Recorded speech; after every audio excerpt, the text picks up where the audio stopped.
Hare Krishna. So, we welcome you all to this reading session on Krishna book, chapter number 8, which is entitled Vision of the Universal Form. So, before starting this session, we will first chant this prayer from Sri Chaitanya Charitamrit. Krishna, Krishna, Krishna, Krishna, Krishna, Krishna, Krishna, He. Krishna, Krishna, Krishna, Krishna, Krishna, Krishna, Krishna, He. Krishna, Krishna, Krishna, Krishna, Krishna, Krishna, Rakshamam. Krishna, Krishna, Krishna, Krishna, Krishna, Krishna, pahi mam. Ram Raghav, Ram Raghav, Ram Raghav, Rakshamam. Krishna Keshav, Krishna Keshav, Krishna Keshav, pahi mam. Now, the pranam mantra of Srila Prabhupada. Nama Om Vishnu Padaya Krishna Pristhaya Bhutale Srimate Bhakti Vedanta Swamin Iti Namine Namaste Saraswate Deve Gauravani Pracharine Nirvishesha Shunyavadi Paschatya Desha Tarine Hare Krishna Hare Krishna Krishna Krishna Hare Hare Hare Rama, Rama Rama, Hare Hare. So let's begin this chapter, which is entitled Vision of the Universal Form. So, in the previous chapter, also, we came across one such pastime of the Lord where Mother Yashoda, while she was nursing her baby, Krishna, she saw in the mouth of Krishna and she could see the whole planetary systems, and she was amazed to see all this, right? So we will also see another such pastime happening in this chapter. So let's begin. After this incident, Vasudev asked his family priest Gargamuni to visit the place of Nanda Maharaj in order to astrologically calculate the future of Krishna. Gargamuni was a great saintly sage who had undergone many austerities and penances and had been appointed the priest of the Yadu dynasty. When Garg Muni arrived at the home of Nand Maharaj was very much pleased to see him and immediately stood up with folded hands and offered his respectful obeisances. He received Garg Muni with the feeling of one who is worshipping the Supreme Personality of Godhead. He offered him a nice sitting place, and when he sat down, Nand Maharaj offered him a, a Nand Maharaj. Sorry, I just missed. Nand Maharaj offered him a warm reception. Addressing him very politely, he said, My dear Brahmana, your appearance in a householder's place is only to enlighten. We are always engaged in household duties and are forgetting our real duty of self realization. Your coming to our house is to give us some enlightenment about spiritual life. You have no other purpose in visiting householders. Actually, a saintly person or a brahmana has no business visiting householders who are always busy in the matter of dollars and cents. The only reason saintly persons and brahmanas go to the place of a householder is to enlighten them. So, what we have read till now is that Gargamuni, who is the family priest of Vasudev or the Yadu dynasty, he's the uh, appointed priest of Yadu dynasty. So Vasudev has instructed him that there are two of my children in Gokul. So you please go and perform their uh, ceremony of name giving ceremony.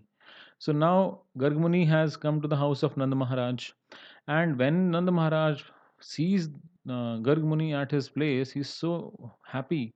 to receive him, and he's welcoming him just like he is welcoming the supreme personality of Godhead at his home. So now it is being told that the Brahmanas or the saintly persons, they visit the householders or the grihastas for the purpose of enlightening them, right? They're because the householders or the grihastas, because they are engaged in so many other duties which pertain to their family responsibilities, they tend to forget the real duty, which is self realization. So that's what Nand Maharaj is praying and to Garg Muni. So Srila Prabhupada is very nicely explaining that actually a saintly person or Brahmana has no business visiting some householders who are always busy in the matter of dollars and cents. The only reason saintly persons and Brahmanas go to the place of a householder is to enlighten him. If it is asked, why don't the householders go to a saintly person or a Brahmana for enlightenment? The answer is that householders are very poor hearted. Generally, the householders think that engaging in family affairs is their prime duty, and that self realization or enlightenment in spiritual knowledge is secondary. Out of compassion only, saintly persons and brahmanas go to the householders' homes. So it's a general conception in society, and we also feel that somebody who is engaged in family life, he considers his family responsibilities to be his prime duty, and self realization is always the second priority. Often it is seen. So, saintly persons and brahmanas go to such people's home. Why? To enlighten them, right? Nand Maharaj addressed Garg Muni as one of the great authorities in astrological science. The foretellings of astrological signs, such as the occurrence of solar or lunar eclipses, are wonderful calculations. And by this particular science, a person can understand the future very clearly. Garg Muni was proficient in this knowledge. So he was very proficient in which knowledge? The astrology, by which one can foretell events, right? By means of calculations. By this knowledge, one can understand what his previous activities were that are causing him to enjoy or suffer in this life. Nanda Maharaj also addressed Garg Muni as the best of the Brahmanas. A Brahmana is one who is expert in the knowledge of the Supreme. Without the knowledge of the Supreme Absolute, one cannot be recognized as a Brahmana. So, Srila Prabhupada many a times quotes in his lectures, Brahma Janati iti Brahmana. So, one who is expert in the knowledge of the Supreme, he can be called as a Brahmana. Without knowledge of the Supreme Absolute, one cannot be recognized as a Brahmana. The exact word used in this connection is Brahma Vidam, which means those who know the Supreme very well. An expert Brahmana is able to give reformatory facilities to the subcastes, namely Kshatriyas and Vaishyas. The Shudras observe no reformatory performances. The Brahmana is considered to be the spiritual master or priest for the Kshatriya and Vaishya. Nand Maharaj happened to be a Vaishya, and he accepted Garg Muni as a first class Brahmana. He therefore offered his two foster sons, namely Krishna and Balaram, to him to purify.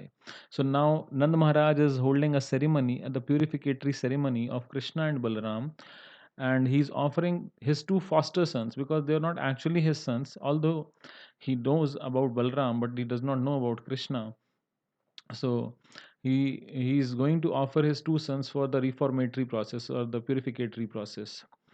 Nanda stated that not only these boys but all human beings just after birth should accept a qualified Brahmana as spiritual master. Upon this request, Garg Muni replied, Vasudev has sent me to see to the reformatory performances of these boys, especially Krishna's.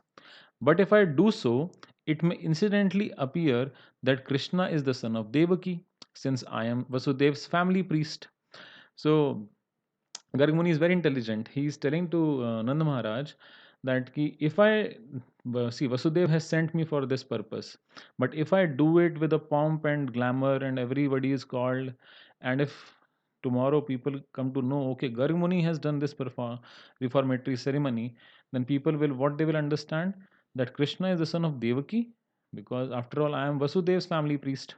So he's indirectly hinting to Nand Maharaj. By his astrological calculation, Garg Muni could understand that Krishna was the son of Devaki, which Nanda did not know.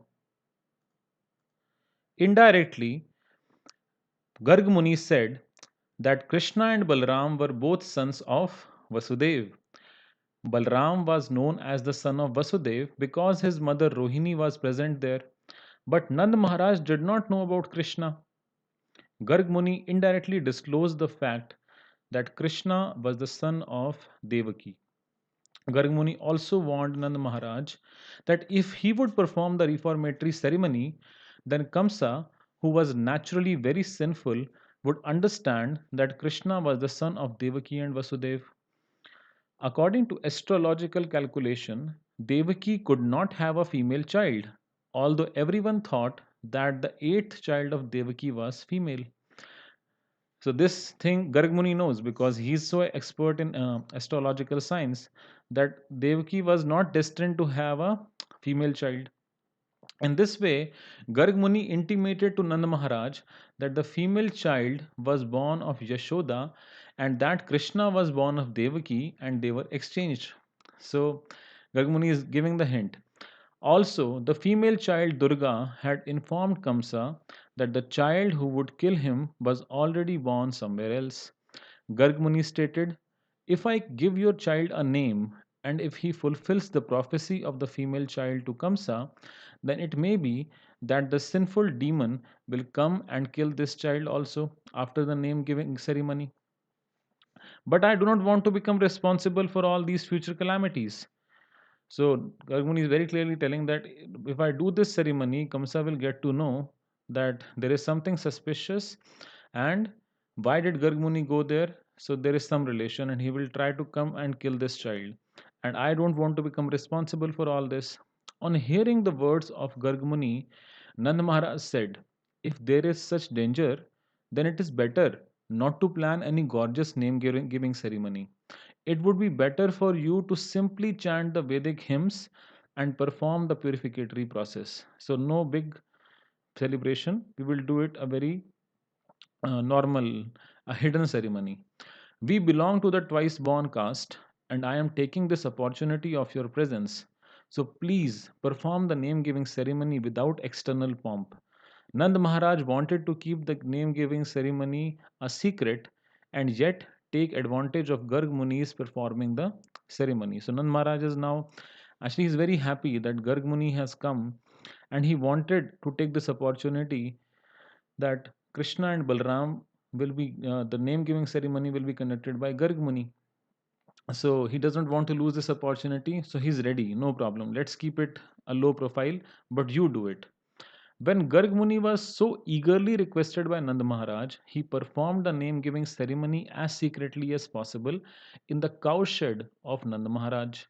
So it was not done in the home, it was done in the cow shed so that nobody gets suspicious. He informed Nand Maharaj that the son of Rohini would be very pleasing to his family members and relatives and therefore would be called Ram. In the future, he would be extraordinarily strong and therefore would be called Baladev. Gargmuni said further, because your family and the family of Yadus are so intimately connected and attracted, his name will also be Sankarshan. So this means that Garg Muni awarded three names to the son of Rohini, namely Balaram, Sankarshan, and Baladev. So if we remember in chapter number 2, uh, it was very clearly stated that Sankarshan is the name because he was attracted from the womb of Devaki to the womb of Rohini. That was the reason he was given the name Sankarshan. And now, how Gargmuni is presenting this fact that since the family of Nanda Maharaj and the Jadu dynasty, because Vasudeva is a very close friend, intimate friend of Vasudeva and Nanda Maharaj are very close friends. So these two families are so intimately connected and attracted. His name will be Sankarshan. So three names have been discussed: Balaram, Baladev, and Sankarshan. But he carefully did not disclose the fact that Balaram had also appeared in the womb of Devaki and subsequently transferred to the womb of Rohini. So in chapter number 2, we learned that his name was Sankarshan because of this reason, right? But the Garg Muni did not tell anything about this. Krishna and Balaram are real brothers, being originally the sons of Devaki. Garg Muni then informed Nand Maharaj, as far as your son is concerned, that means Krishna, this child has taken different bodily complexions in different yugas. First of all, he assumed the color white, then the color red, and then the color yellow, and now he has assumed the color black. So, in this incarnation or in this pastime, how is Lord Krishna appearing? He's Sham Sundara. He's a blackish complexion, which is just like uh, the complexion of a uh, cloud, a dark rainy cloud. So, besides that, he was formerly the son of Vasudev. Therefore, his name should be Vasudev. Means the son of Vasudev becomes his name is Vasudev. Therefore, his name should be Vasudev as well as Krishna. So, he was formerly the son of Vasudev. Some people will call him Krishna and some will call him Vasudev. But one thing you must know, this son has had many, many other names and activities due to his different pastimes. Garg Muni further hinted to Nand Maharaj that his son would also be called Giridhari because of his uncommon pastime of lifting Govardhan hill. Since Garg Muni was an astrologer, he could understand everything, past and future, and thus he said, I know everything about his activities and names, but others do not know. This child will be very pleasing to all the cowherd men and cows. Being very popular in Vrindavan, he will be the cause of all good fortune for you. Because of his presence, you will overcome all kinds of material calamities despite opposing elements. So, what a wonderful prophecy he's making, that you will, this child will give pleasure to all the cowherd men and cows, right? And he will be the cause of all good fortune. Although there will be uh, the opposing elements, but by his presence, all the material calamities will be removed. So Garg Muni has, in one sense, hinted to Nanda Maharaj that problems will keep coming in Vraj, right? But your child is very glorious. So now what he's telling, Garg Muni continued to say, my dear king of Vraja, in his previous birth, this child many times protected righteous persons from the hands of rogues and thieves whenever there was political disruption.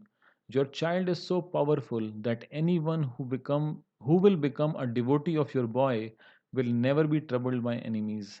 Just as demigods are always protected by Lord Vishnu, the devotees of your child will be protected by Narayan, the Supreme Personality of Godhead.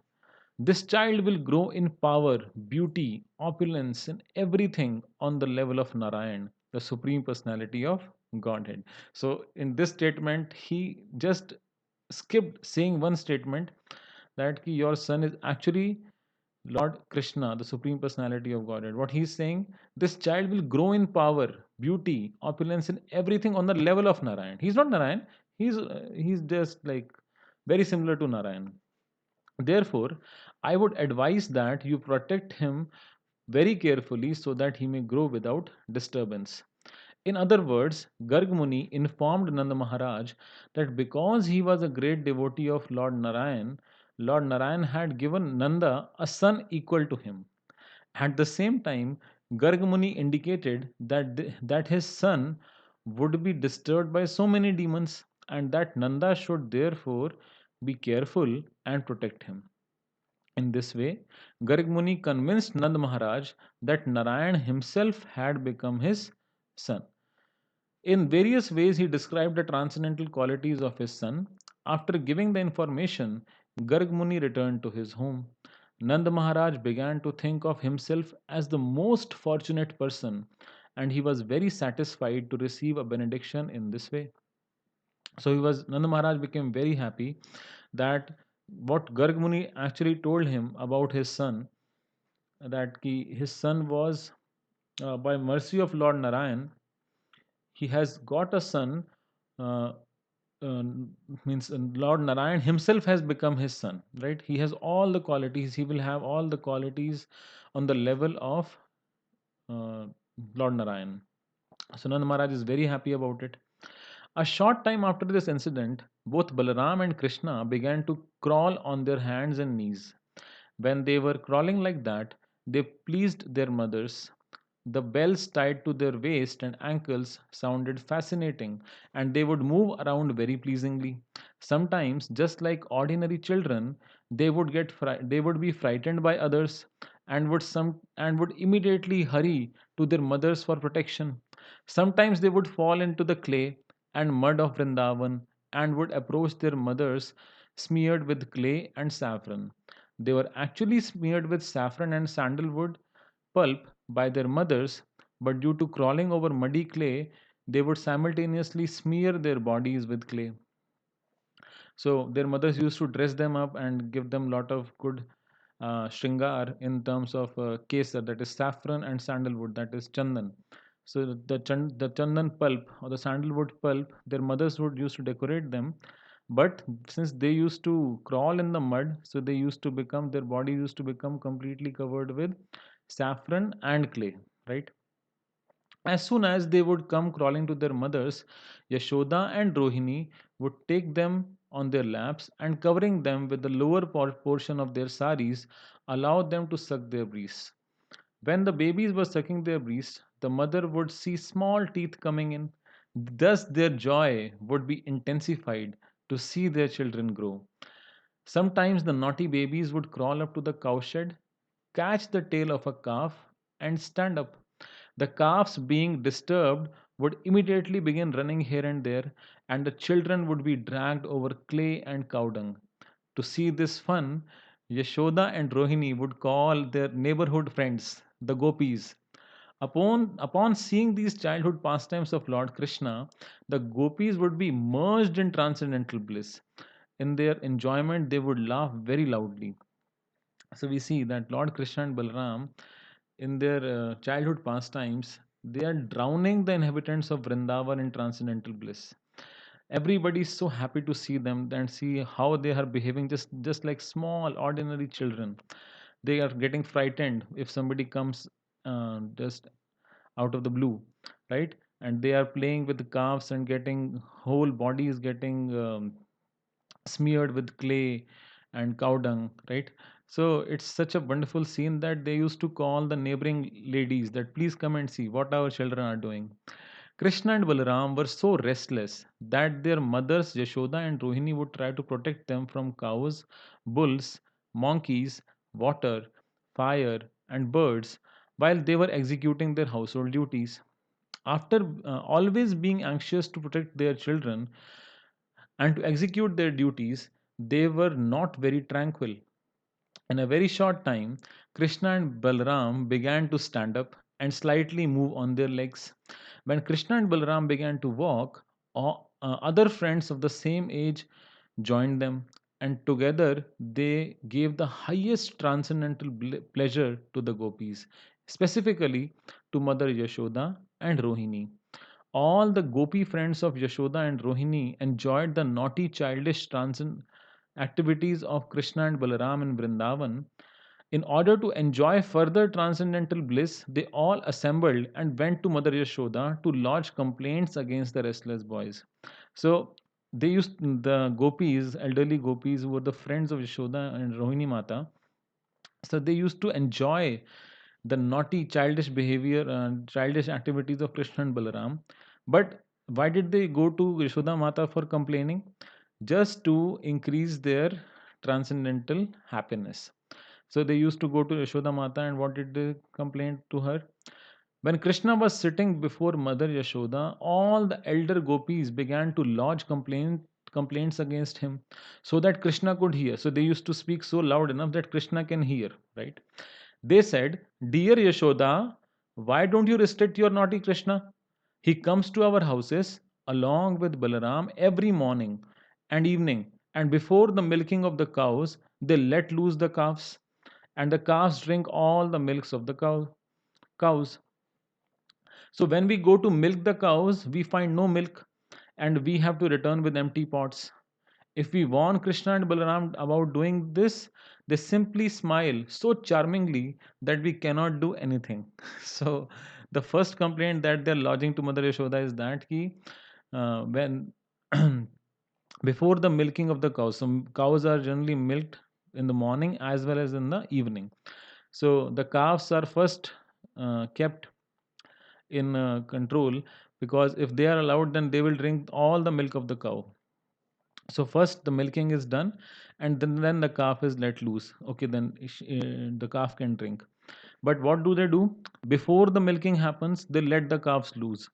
And when the ladies go for milching of the cows, they find no milk there, because the calves have drunk everything. Okay. And if we warn them ki why you are doing so, they simply smile so charmingly, and we cannot do anything.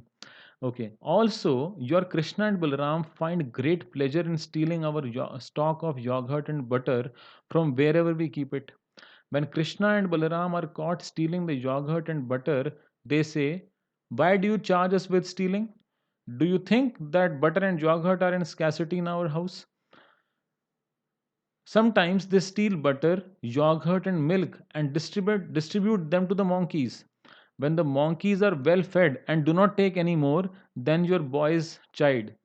This milk and butter and yogurt are useless. Even the monkeys won't take it.